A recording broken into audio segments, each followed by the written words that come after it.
Welcome to Business Talk, presented in collaboration with the University of Rio Grande and the Ohio State University South Centers, from the heart of southeastern Ohio at the University of Rio Grande TV studio.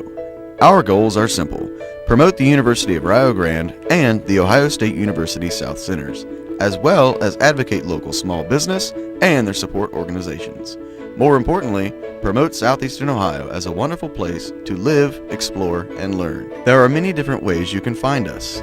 The University of Rio Grande Cable Access Channel 17, live online at blogtalkradio.com, and on YouTube if you are unable to catch our show live. Introducing our co-hosts, Jason Winters, Mike Thompson, Patrick Dengel. Thank you for tuning in. We hope you enjoy the show. Hey, welcome back to our show. You know, Jason and Mike, we have a very special guest today. The guest is a woman-owned manufacturing person who started a couple years ago, who has done extremely well in the Gallia County, in southern Ohio, and in Ohio. Very pleased to welcome Loraine Walker. Loraine Walker is the brewmeister, if I could say that word, of the coffee. It's more kind of a beer thing. Oh, the coffee brewmeister. Okay. The artisan roaster of Silverbridge Coffee. There How's you that? Fantastic. She's going to talk a lot about different parts of owning a successful business and coffee and different things of that nature. I'm a southern pecan. Southern pecan.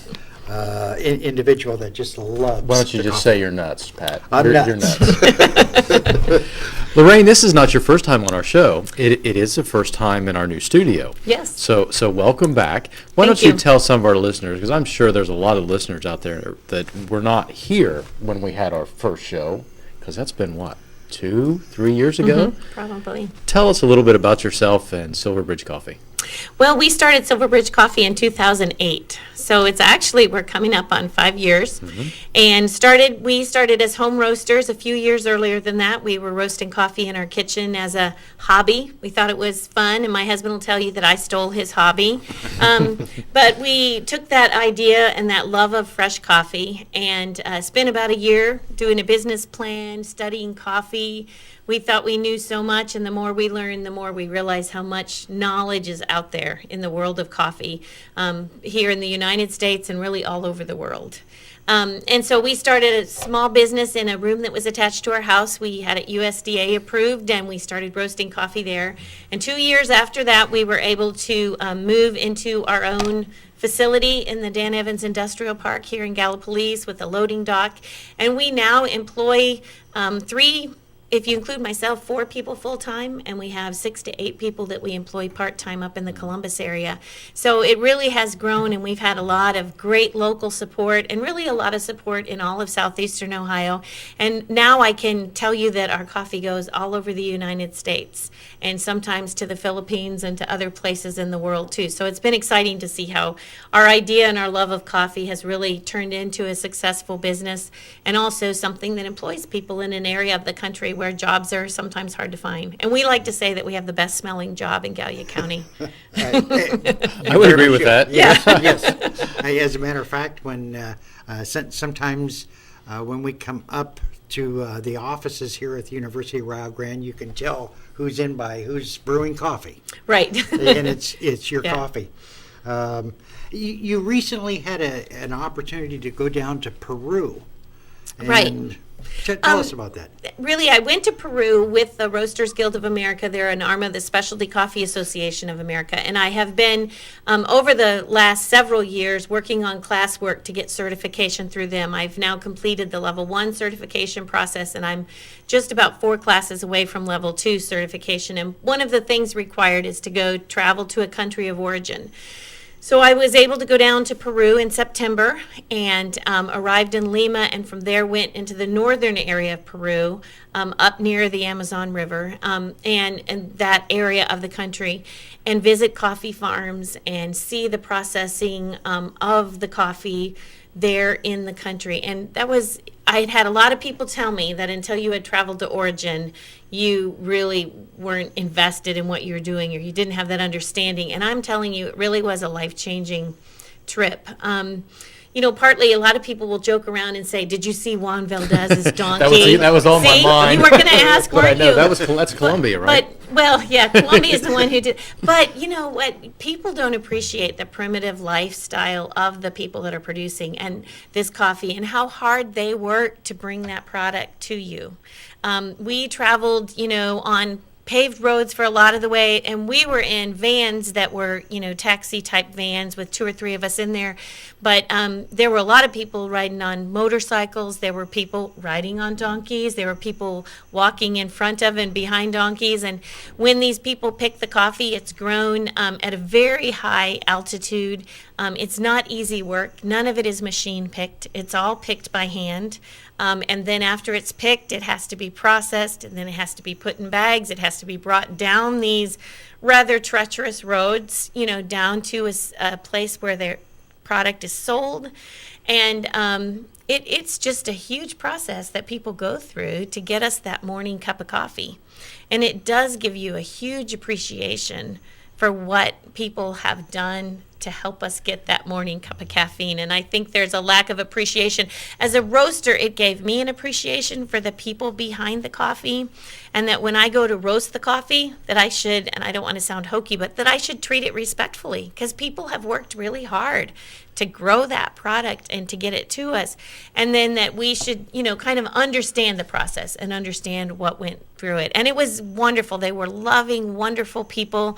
They were so happy to show you their farm and that these Americans had come to visit. They were just really wonderful, gracious people. Now, do they brew coffee different than we do? You know what? Most of the time in the country, they just drink instant coffee. It's a cash crop to them. They've got a lot of money involved in it, and so they're not going to drink that up themselves. Wow. So, the coffee inside of Peru is not what you would expect. I felt like I should have brought coffee with me, because I didn't drink near as much coffee as I was used to, even here. Then they look at this as a business too.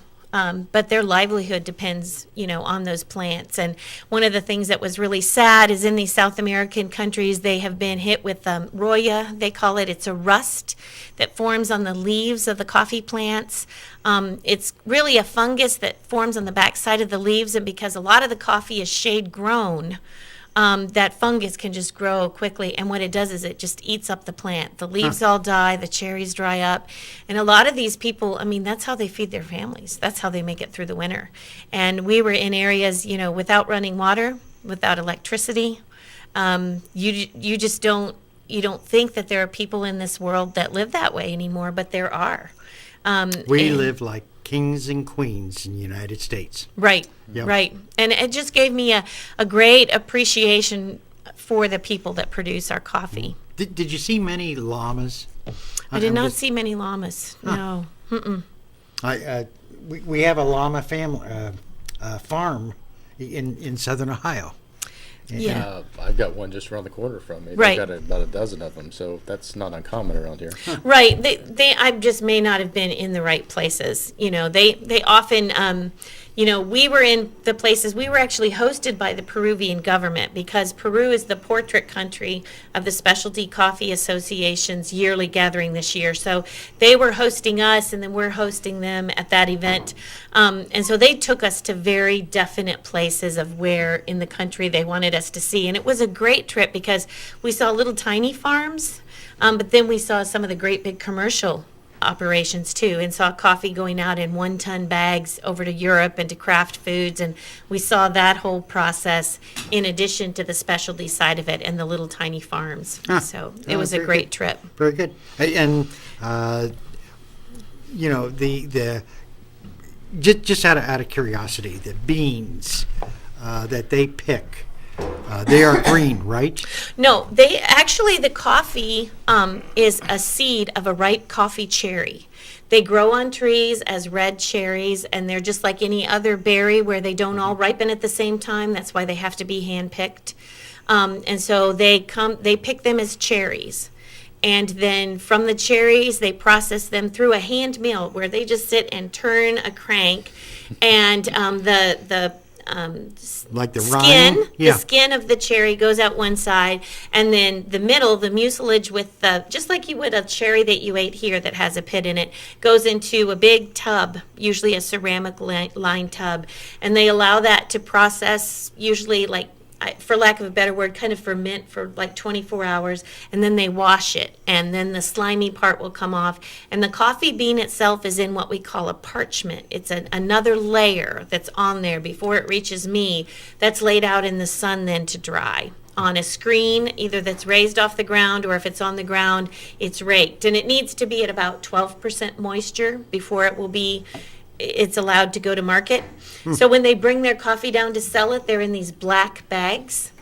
And if it's not at the proper moisture level, it's like a deli. They come in, they grab a number to sell their coffee, and they wait. And when their number's called, their coffee bags are checked, they're weighed, and they're checked. And then if it's not the right moisture level, they take it back out into the sun, and they lay those bags out, and they lay the coffee on it, and they wait, and they continue to dry it. So yeah, it's not a bean, it's a seed. It's a seed of a red cherry. Yeah. So do they use the fruit part of it for anything? A lot of times they take that fruit part in the outside and they use it as fertilizer again. Okay. I wasn't sure if it tasted good or... The cherries taste interesting. They don't taste at all like coffee. And a lot of people are very surprised the first time they see a coffee bean before it's roasted. It's kind of green or gray. It's a greenish gray, and it smells more like grass or hay. It doesn't begin to smell like coffee until after it's roasted, and the smell of the coffee becomes more prominent after about 24 hours. So the cherry doesn't taste at all like coffee. I'm sure that if you ate the whole thing, there's way more caffeine in it in its green state. Is that related to the same bean that they use to do chocolate with? It's not related. They're often grown in the same area, and we did see some chocolate there. I actually brought back some raw cacao that I'm going to roast in a small roaster that I have just for fun. But we saw some of the big chocolate pods, and we're at a place where they do also process some of them, and tasted some of those. Now, when you break them open, the little coffee or the little chocolate seeds, the cacao they call it, it does taste like a really, really dark chocolate. Of course, there's no sugar or anything in it in that form. But it was very interesting. Cacao can be grown at a lower altitude than coffee. So on a lot of the farms, on their lower areas of their farm, they grow cacao, and then up higher they grow coffee. Well, that's probably a hard thing for them to do, is if it's at altitude, you've got to be climbing mountains. These aren't like flat fields that go on forever. These are mountainsides. Right. They are. They're mountainous. The one coffee farm that we went to in northern Peru, the taxi that we were driving on stopped, and they said it'll be about a 10-minute walk, and it was actually ended up being about a 30-minute walk, and it was pretty much straight uphill. And then that was just to where their house was. And then from their house, then it was another 30 minutes straight up. And it was a difficult climb. There were some younger people on the group that didn't make the climb, but I decided that if I had flown to Peru, even though I wasn't in the best shape, that I was getting up to where the coffee trees were, and that I was going to stop and pick some coffee. And I had to stop several times and rest. But again, you get all the way up there, and I had to have help to, kind of pull me up to where the coffee trees were, and then put the thing on with the basket to pick a few cherries. And here there was a young guy there that had his just heaping up, and I picked for a while, and I looked down, I hadn't even covered the bottom of the basket. And so it is, you don't appreciate the difficulty of what they go through. And another thing that people don't understand is there are a lot of areas in that process that affect the flavor of the coffee in your cup. It starts with the kind of plant that the coffee is grown on. And then even if you had some of the best plants out there, if you ferment it too long, or you don't dry it right, or you let the cherries sit a certain amount of time, it all affects the end product in your cup of coffee. And I think one of the things that I found kind of saddest about the whole process is the people of Peru wanted to get more money for their coffee. They didn't understand why they weren't being paid as much as, say, Colombia and some of those other places. And they sincerely wanted to know how to better their product because they wanted to be able to make more money from it. And they're such hardworking people, it was hard for them to understand, what do we do to make this coffee better? Can you say what the difference is? Because you've probably obviously tried Colombian versus Peruvian Is it a coffee. different plant? Is it just a different climate? It's a lot of it, that's the other thing too. A lot of it's the climate. A lot of it's the altitude, where your farm is located. The climate. I know that in Peru, they were planting a hardier plant that would withstand this rust. But the problem with that hardier plant is it's difficult to get a good cupping score from that plant. So I understood the people's dilemma but we're trying to plant this so that we don't get the rust. And we were trying to communicate to them, but it's difficult for you to process that plant in a way that you can get the high prices for that coffee in our country. Yeah, I wasn't sure if it was more bitter or No, the taste it really is different. or? there's just there's a system, a numerical system where coffee is given a score from 1 to 100. All specialty coffee is above 80. So anything that would sell on the specialty market in a foil bag with a valve is going to get a score of above 80. But if it gets a score of, say, 94, they're going to get way more money for it than if it gets an 82 or an 81. And what's the difference? Well, the difference is just the cleanness in the cup, the aftertaste. It's scored on the aroma, the aroma after it is had water added to it, on the taste, and that has to do with aftertaste, with uniformity of taste. You don't want one cup of coffee that's great, but then the next one's all of those things. It's really a pretty difficult scoring process, and part of the classes that I've taken, are what train you how to score this and how to give it a score. And that was part of the stress of this trip, is these people would bring their coffee out. They would want us to cup it. That's the, industry term for tasting it and scoring it. And you had to give them an honest score, or you weren't really helping them. It's kind of like grading a student. I mean, you'd love to give everybody an A, right? Oh, But well, no. But you know what I'm saying. If you have somebody who's worked hard and given you a paper and you really want that person to get an A, but if it's a C paper, should you give them an A anyways, just for effort? Right. And I have to look at it as, if I give them an A for effort, are you going to give them an A for effort when you buy the bag? Right. Are you going to charge that A price? Exactly. And so that's the dilemma that we have within the industry. The sustainability side, they need to plant plants that will give them a crop. And the quality side, we want to give to our customers a great cup of coffee. And so how we can communicate that and keep that going for every person, it's a dilemma. So the plants, do they just bear fruit once? No, it takes about 5 years before the coffee actually gets where it will bear fruit. And then those trees need to be cared for and pruned and taken care of, and it will grow every season. And so coffee in Peru was just beginning to be harvested when we were there. So it's just once a year. Once a year for most countries. There are some countries that will get maybe 2 harvests out of their plants, but not usually. Is it something to grow coffee here, or do we need a certain kind of climate? The coffee is only grown 15 degrees north and south of the equator all the way around the world. It is not possible to grow coffee here and get cherries off it that would be... Oh, that's interesting. Yeah, so that's why it's a commodity. That's why it's the second most traded commodity next to oil, because it does have to have a certain altitude. It has to have a certain climate. The only U.S. place where coffee is grown is the only U.S. Do you know? No. Oh, you know. Virgin Islands. Nope, you're No. close. Hawaii, Kona Hawaii. coffee. Oh, okay.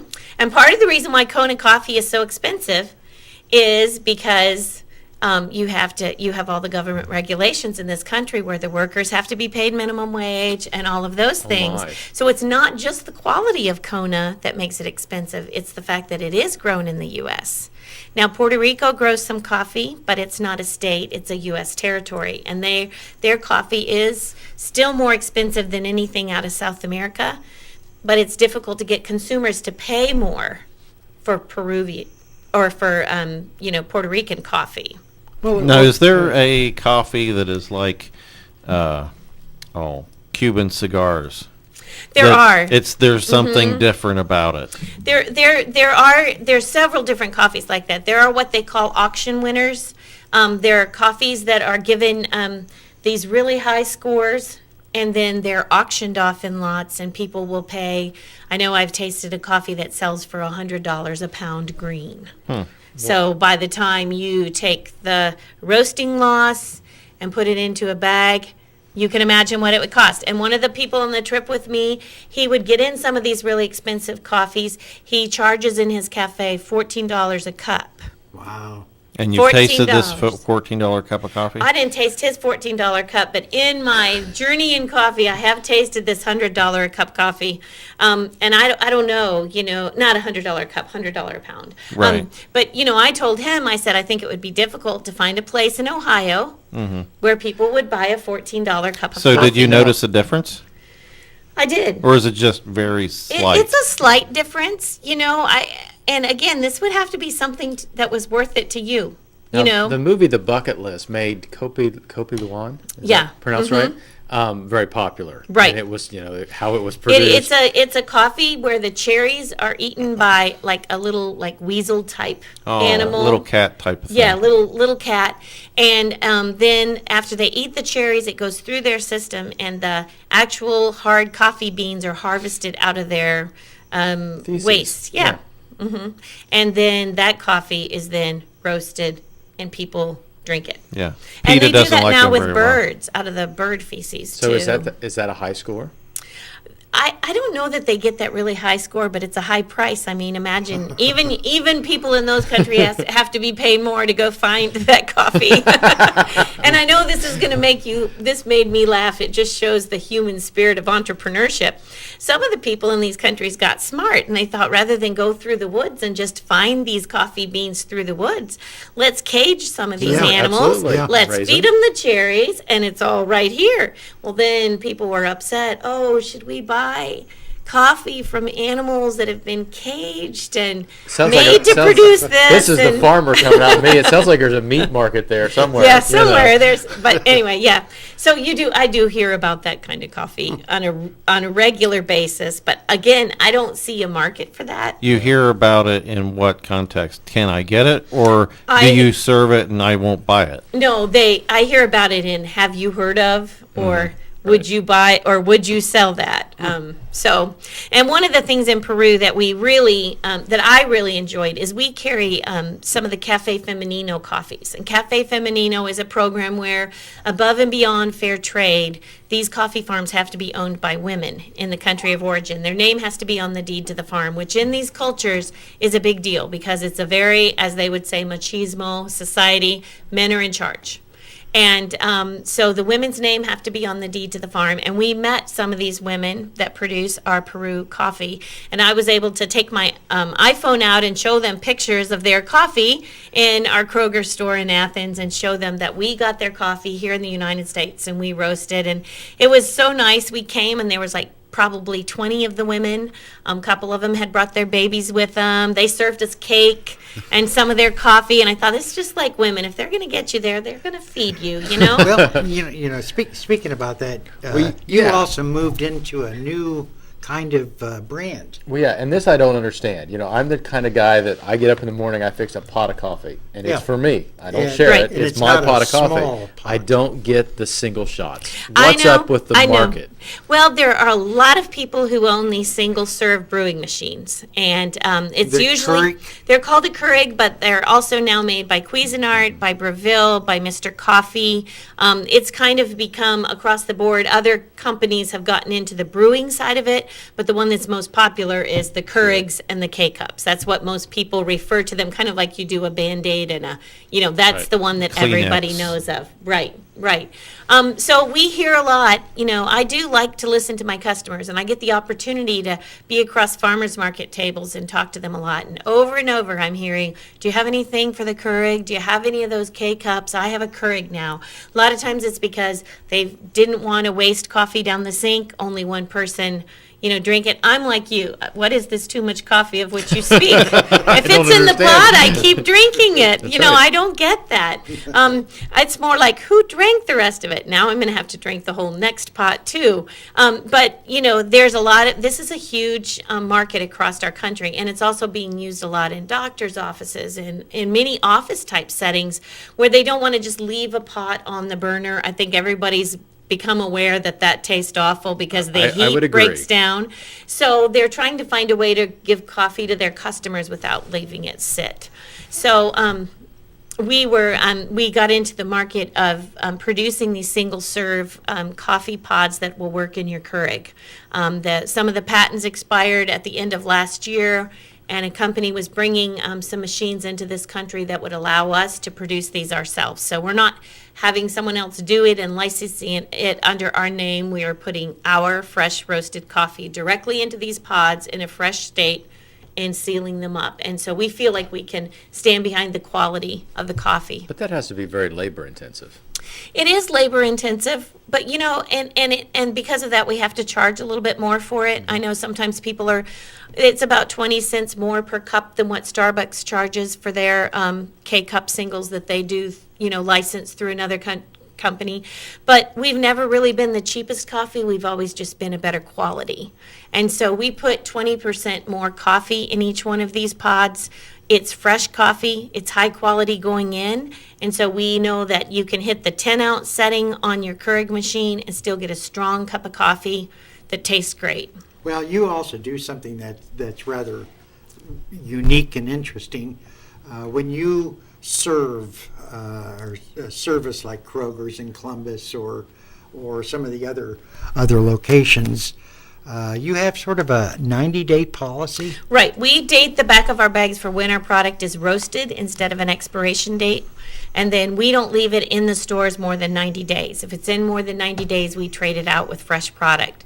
So we keep our coffee fresher and better on the shelf than anybody else. And I love it when I'm stocking the shelves and somebody will come up and say, well, this was roasted 8 days ago. Do you have anything fresher than that? Because I think now I have a customer for life. Because why don't you go look at the dates on your Starbucks or your Dunkin' Donut bags or any of those Millstone, any of those bags on the shelf, and you'll see that they date them an expiration date that's often a year away or 13 months away. And you might luck out and get something that just got to the store within a month, but likely you've got something that's already 6 to 8 months old. So if I can get you looking at the date and caring about when your coffee was roasted, then you're most likely going to be a loyal customer to me because you know this is super fresh. Now, sometimes I store these in a freezer if I'm not going to use them right away. Is that good? Well, if you're going to store them, the best thing to do is to store them in the freezer. The refrigerator is bad. There's 3 enemies of fresh coffee: time, oxygen, and light. So you don't want to put them in your refrigerator. All that does is dry them out, and you have to realize coffee will take on flavors of whatever it's stored next to. If you put that next to your spaghetti, it's not gonna taste good when it's like a sponge. Because you have well, these have a valve on them, so they're not going to let anything in while they're sealed.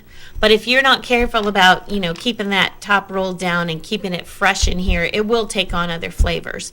But the freezing does stop the process. The defrost mechanism on your freezer could dry out the coffee if it wasn't well sealed.